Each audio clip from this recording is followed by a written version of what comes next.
how about we talk about the book? I'm going to turn to page 48. I'm going to talk about my blues man. I'm going to talk about my blues man, Paul D. And I got a lot.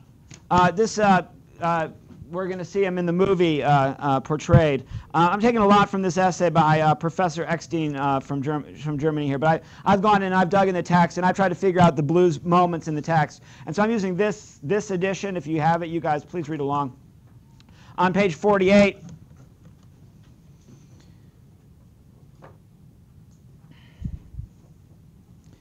he was up now and singing as he mended things he had broken the day before.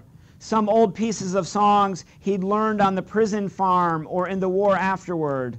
Nothing like what they sang at Sweet Home, where yearning fashioned every note. The songs he knew from Georgia were flat-headed nails for pounding and pounding and pounding. Lay my head on the railroad line, train come along, pacify my mind. If I had my weight in lime, I'd whip my captain till he went stone blind. 5-cent nickel, 10-cent dime, busting rocks is busting time. So as the first YouTube clip I showed at the very beginning, this is a music that comes out of the tradition of adverse work conditions, and it is a way to deal with, you know, just the daily grind. Why do we put on our headphones to walk to class? Why do we put on our headphones to go to the fit and do a bunch of reps or a few laps on the track? We're the same way. We want a musical soundtrack to our lives to pass the time of the day. I might even have music on grading papers, you know, heaven forbid. So to have music to pass the time is a deeply rooted human thing, I think, that we're very, very familiar with. And this is contrasted with the conditions of his labor, where you must have the sense of disrespect for the authority figures in life. We were raised, most of us, to respect authority. But clearly there are some authority figures that don't earn our respect, and that's clearly the condition of indentured servants and slaves in America in the 19th century. And so they have a righteous anger and a sense that I'd whip my captain until he went stone blind. And that sense of righteous rebellion and righteous revolt is gonna be in the blues tradition. And that's where it gets a little bit tense, as we'll talk with the gospel tradition. And I'm not going to try to pull the gospel tradition from Paul D. I'm going to pull it from the grandma character, the grandma character, Baby Suggs, and that's who we're going to look at on Friday as I try to complete this argument by discussing how also the musical tradition of gospel deeply informs this text. I'm going to turn to page 78.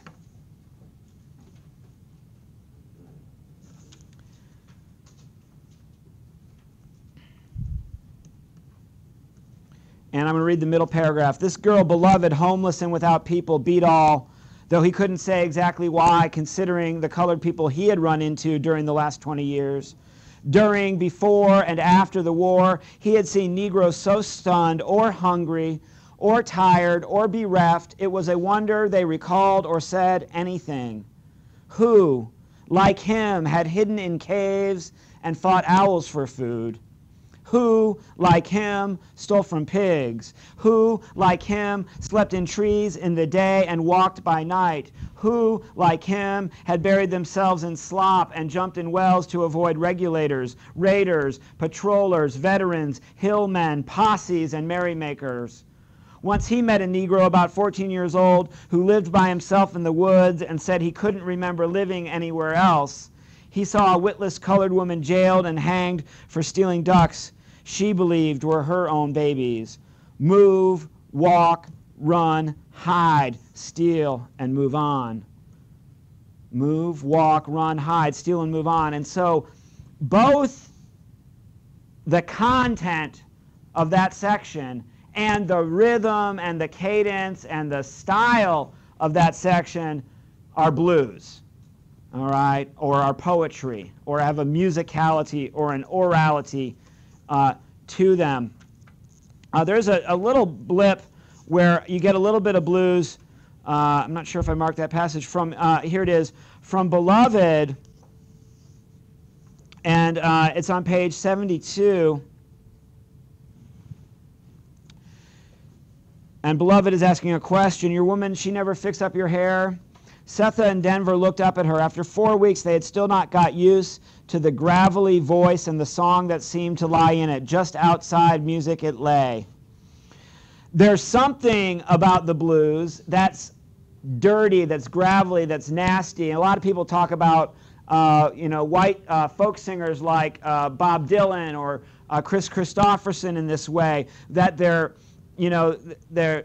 voice sounds like they've been gurgling shards of broken glass for the last few years, or they've been smoking 2 packs of unfiltered Pall Malls on a daily basis. There's a roughness. If you go and listen to the old blues records, not only is there the scratch of the needle on the old 78, it's not a digital MP3 made in the studio kind of file, but you get that scratchiness of the old records, the old 78s, but you also get that scratchiness, that graveliness in their voice. And the song is in the voice, but it's also outside of music. And there's that element of blues that it's not perfect. We're not listening to Beethoven here. It doesn't have a perfect musicality to it. It's got a rawness and a roughness to it.